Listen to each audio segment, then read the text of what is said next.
Good evening and salutations, my GH fans. I got so many thoughts that's just swirling inside my head, and I just don't know which one to sit there and focus on first. If we all watched how this court proceeding went, I'm just wondering a couple of things in my head. Is it Scotty's fault that this whole trial is turning into a poop show? Or is it Scotty himself? Like, I'm sitting there looking at this and I'm just like, it's too bad that Alexis isn't a lawyer anymore because I don't know if, I just don't know if Scotty is up to the task to sit there and go toe to toe against Diane. I just don't know. I really don't. Um, so going into this whole court trial, you got Sonny that goes on the stand and he kind of did what I say he was going to do yesterday, where it's like, okay, he told the truth, or his version of the truth, that, he did sit there and say that Nina did kind of, well, didn't kind of, but she did lie to him and she did keep him away from his family. And that's something that was terrible. And that's true. He did keep her away from his family, but he did sit there and acknowledge that he was partly responsible for that. Like, he gave up looking for his family for a while. I remember doing these reviews, and I remember me just sitting there, like, thinking, like, bro, you got a wedding ring on, you can have a family that are missing you, and the only thing that comes out of your idiotic mouth is, well, if my family really cared so much about me, they would have sat there and tried to find me.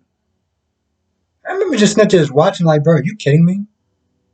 Are you serious? I mean, did they actually know that that was going to play a factor into this whole court trial? Because, I mean, yeah, it's true. He did sit there and say that. Like, yeah, I mean, it was bad what she did, but, I didn't sit there and look at my family either. So that happened. And he did sit there and say that he forgave Nina. They worked past it, they moved past it, and everything like that. And, they're in a better place, whatever. Then Diane got up there, and, well, Diane, I love Diane. That woman got brains and beauty that is just wow. When she got up there, she kind of spoke for a lot of people. I think that was like the best part about this episode is that she spoke. It's almost like she sat there and read like all the fan mail and everything from like Twitter and Instagram and was just like, mm-hmm, mm-hmm, mm-hmm. Yeah, I got this. And she was like, you know, you're cool with what she brought up was Nina. And basically, she was like, so how are you going to sit there and forgive her for her keeping you away, but you didn't, are you cool with her, kidnapping your daughter and being with at the time, serial killer? She brought that up.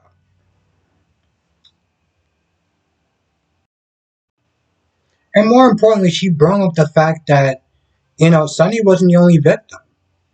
Sonny wasn't the only victim. Sonny, his family was a victim of what Nina did. His family, who loved him and grieved for him for damn near 4 to 6 months, had to sit there and deal with it. And you can tell.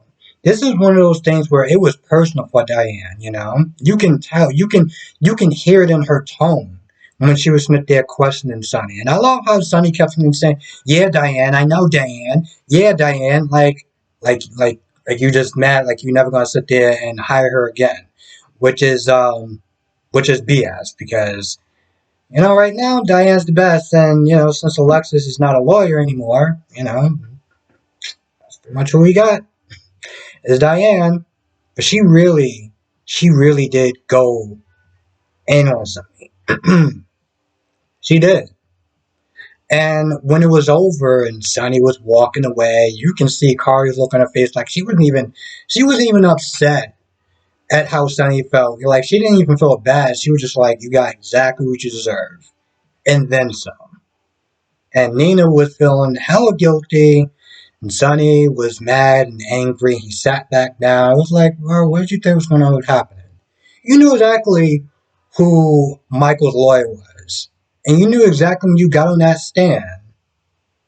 Trying to defend her actions, even as far as, and I'm not gonna lie, that was just like, when Diane talked about what Nina did to Ava, Sonny was just like, oh, she was in a bad place, and she had a mental breakdown, and I've been there, and this, that, and the third. I'm like, so what you're saying is that you're cool with that. You cool with her just taking the mother of your child's daughter, going to Canada with Franco. You're cool with that. Wow. I felt like that just turned so many people's stomachs. Even I, as a Sonny fan, was just like,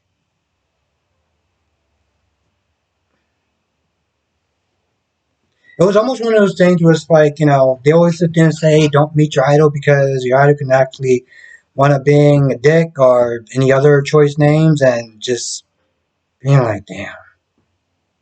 That's how I felt when Sonny was on the stand. Now, with that being said, Scotty's like, all right, cool. Cool. We ain't pulling no punches. We going dirty today. Okay. Yo, Michael, I need your ass on the stand. Put him on the stand. And it's like, let's talk about Claudia Sakar. And, Carly had that look on her face, that shock look on her face, like, oh no, how could you sit there and do. Come on, boo. Come on. Don't sit there and act like you didn't see that coming. I get it. That's her son and everything like that. I'm like, come on, let's not sit there and try to act like you didn't see that coming. So things are about to get real ugly. Interesting, but ugly. Now I want to sit there and talk about Amy for a minute. Amy. Amy was sitting there looking all side-eyed at Terry. Now, she was on the phone with someone asking, did you do what I said to, did you do what I asked you to, did you get it done? How I asked you to get it done. I'm sitting there thinking, Amy, what did this idiot do now? I literally wrote, what did this idiot do now? I had to sit there and put Amy because, sometimes there's a couple of different idiots, but what did this idiot do now? So Chad comes in there and Chad is kind of disappointed. Chad got his dream job. The dream job is in Chicago. Now, in the beginning, he started talking about, when he said, like, this is the woman I'm seeing is, Terry. Now, Amy acting like Amy, it's all like, she's out to get me. She's being mean to me. She's being, this, that, and the third. It's like she's out to get you. Wow. You either think too highly of yourself or you're just a real idiot. Either one of those is bad. Yeah, she just spends all her days just sitting there plotting and planning. Oh, what am I going to sit there and do to Amy today? Really? So, after that little temper tantrum, Chad was talking how he was really happy to see Amy. I mean, to sit there and finally date somebody who would accept him, who would lift his spirits, because he was in a really bad place for a very long time. And I thought that this scene was really important when he shared his feelings about how Terry kind of got him out of that bad space and it's making him happy and fulfilled and everything. Because you can tell there was a little bit of sadness with her. Like, what did I just do? And you gotta sit there and think for a minute. Terry, how much of a good sister are you? I mean, yeah, you got him his dream job, okay? I'm not gonna sit there and we all know how much I can't stand Amy. Like, really can't stand her. I'm not gonna get all angry about it but I can't stand her. All right. But when you sit there and look at ways of breaking those two up, she could have done any number of really low down, dirty, disgusting things, and we would have all been like, Amy, you bleepity bleep bleep. Okay? What she did was get him the job that he's probably been wanting for a very long time. So I can't sit there and knock her for. It's one of those things where it's like, as much as I don't like you, this is like the least thing that she's done that has made me angry. Because she did give him a job that he actually really wanted. But, he's really happy with this woman. And because of her own, issues that she got going in her life, and how she deals with them in this very immature manner, she decides to break them up, even though that this woman is the first person that actually really made him happy and lifted his spirits, since his accident. What does that say about what does that say about her in general, as far as being a good sister, as being a good person? You know? So whenever I sit there and talk really dirty about Amy, and to be honest, this is actually the clean version. And somebody sit there and say, "Why are you being so mean to Amy for?" I just don't understand. It's like sometimes I'll sit there and read certain comments, not just about this, just in general. I'll read certain comments and it's like, hmm.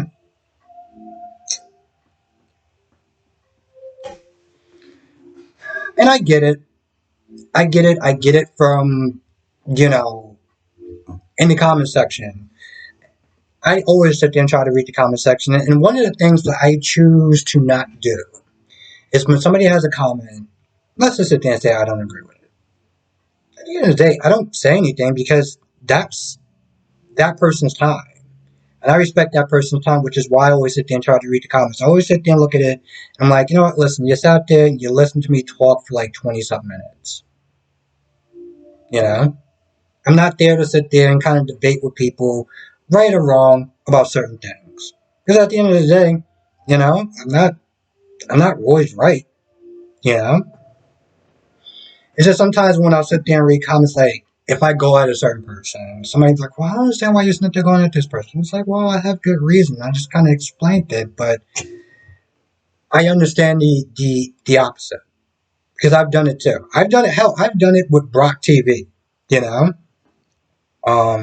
Especially when it came to Nina, before I started doing my channel and everything like that. And, so I get it. But, it's just, I'm sitting there saying this for future events, when I sit there and talk about Amy and I got something negative to say, it doesn't just come out of, nowhere. Which I have to sit there and say, I kind of want to pat myself in the back because usually I'm a whole lot more nastier about Amy. But after he leaves, he goes over there, he talks to Terry, and he's like, I got something to talk to you about. Now, Amy did feel somewhat satisfied, but you can tell when he was there talking about lifting spirits and things of that nature, she kind of had a bit of a pause. And, maybe it was just me, but I almost kind of felt like when Chad was about to walk off, there was a part of her don't want to be like, wait, hold on. Like she kept encouraging him to take the job, even though, you only been dating this chick for like a little bit. Take the job. This is your dream job. You can tell after he would finish saying what he was saying, like she wanted to kind of pause and be like, don't do it. But she also looked at it like, well, the plan's already in motion and he's getting a dream job and I get to kill two birds with one stone. So, whatever.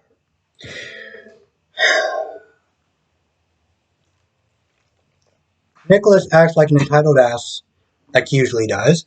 And Britt gets really upset. And Terry comes in there, and Terry's like, "Yo, what's going on?" Because Nick wants to know what's going on with Liz, but HIPAA, the law that at one point they act like it didn't really matter. Well, apparently now it matters, and Britt is like, "I can't tell you."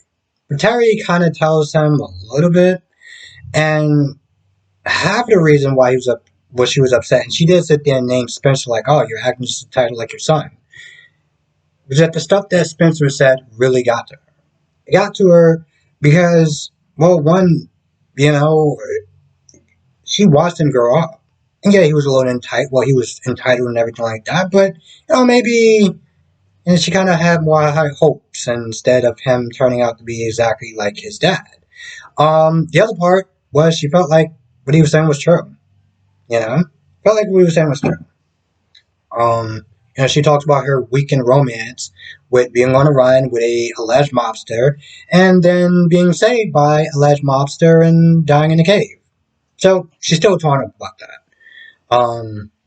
She does decide she wants to go to this matchmaking thing, and Terry offers to go, but Terry's like, listen, I'm seeing someone, and she's happy about it, not really, saying a lot, but unfortunately, that happiness is going to cut. It's going to come cut real short. I do want to thank the person that did correct me because I kept seeing that they calling him Chad and it's Chet. I feel like I just did that already. I felt like I've been calling him Chad for a hot minute. I'm not doing this over again. Chet. Chet.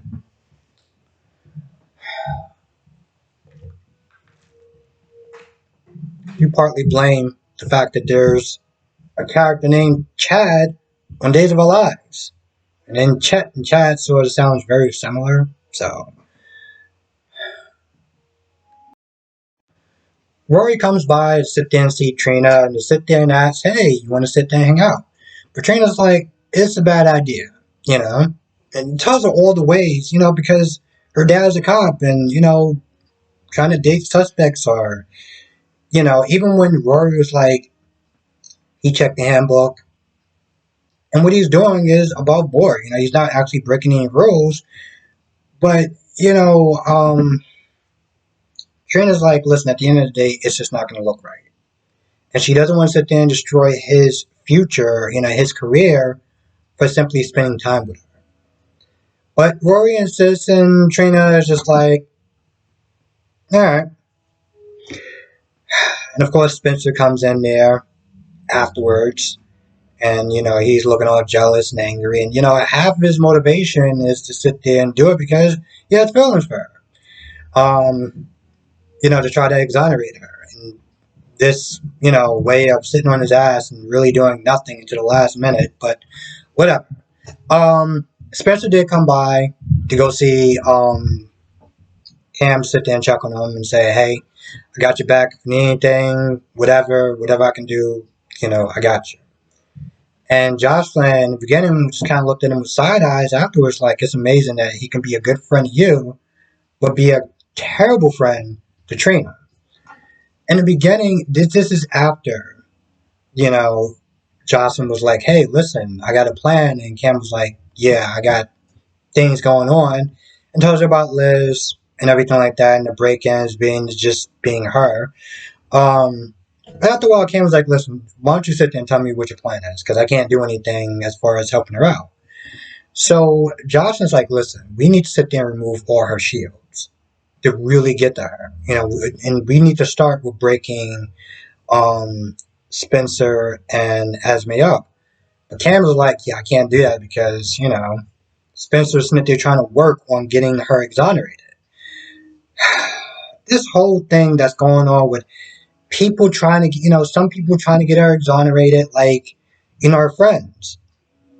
You got PIs like Curtis that's not doing a damn thing. You have people that's like Jordan that's like, some people feel like she's kind of sitting on her hands. Some people will kind of sit there and look at it like if she takes any further actions or if she tries to decide like, oh, well, Trina's not guilty, then it comes across as bias. So there's a lot of different things that's going on. On top of that, you have somebody who is barely 21 that's outsmarting a hell of a lot of adults. You got a lot going on in the soap opera. Some of it's good and others of it's just very questionable. I'll sit there and say that much. Oh, and at some point, Nicholas comes in. Because in the beginning, Spencer was like, well, Spencer was talking to Esme, and Esme was like, let's go on some horseback riding and things of that nature. And Spencer's like, yeah, we gotta leave because Ava's gonna give me back my money, providing us that we just leave, we just go somewhere. And Esme's like, all right, well, I mean, you sure you wanna get something, a house, a place with just the two of us.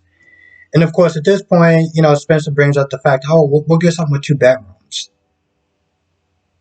Bro, how long do you plan on, well, not knocking boots with her? Like, how long do you plan on just going about that path? And of course, Esme's like, yeah, fine, that works too, whatever. And Nicholas comes in, and, you know, um, when Spencer leaves, hearing about, Liz, Esme comes in, Esme sits there and plays victim, and kind of plays Nicholas like usual. And long story short, Esme tells Nicholas that they're moving out, because of Ava going to be giving back Spencer some of his money. Now at this point, Nicholas is pissed. And he heads on out, and of course Esme smiles because she's getting Ryan's plan done. And now this whole thing with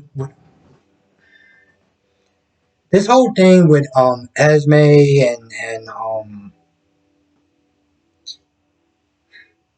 who was her name again? I'm having a brain fart. Felicia. How the hell did I figure her name? This whole thing with this mother and daughter, they could be mother and daughter. Just I don't know how this can actually work. But then again, I didn't start watching. I didn't start watching General Hospital into 2000.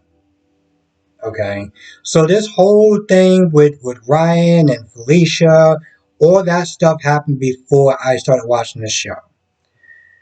But I feel like in some ways it's like, how did you not know that you had a daughter? Like how did you know that you just did not give birth to her? Like how is that possible? And I'm pretty sure if they go along with this plan, they're gonna come up with some sort of weird way, and I guess if it's good enough, we'll just kind of accept it. But in reality, it's like, what? Now I can understand if Ryan didn't know they had a daughter, but for her to sit there and kind of forget that she didn't give birth to a third child, like what? Now Ava's at the bar, and Victor comes in, and of course Ava tells Victor about Jennifer Smith being the person that killed Luke, and which is complete BS. And I'm gonna sit there and say that. I'm gonna say that into Kingdom Come. Okay, I'm going to say that because I still find that to be BS. Okay, I find it to be very, very, very, very, very BS. But tells him about that. Tells him about the whole Nicholas thing, and how Esme's not there playing him, and she's just upset about this whole thing, and the vows, and probably not going to be happening. Moreover, Ava's like, most likely we're done. And they're not there toasting and drinking and everything like that, and Nicholas just kind of stands there, and he's just like, not feeling it. He's not feeling it. And why do I get this sense that Victor was coming on to Ava? Like, it can't just be me. In some ways, it kind of felt like Victor was like, oh, you're a smart, intelligent, beautiful woman. I'm like, you keep giving compliments like that, people gonna start thinking like, well, like, what are you doing? Like, come on. Um, I feel like that's about it for the most part. I really do. I really feel like that's about it. So yeah, with that being said, I'm gonna go. Don't think I really forgot too much of anything else. And yes, his name is Chet, not Chad. I know I've been saying Chad for the last couple of minutes, last 15 minutes or so. But yes. With that being said, I'm gonna go. I want to thank you for watching. Be safe. Let me know what your thoughts are in the comment section below, and I'll see you in the next video.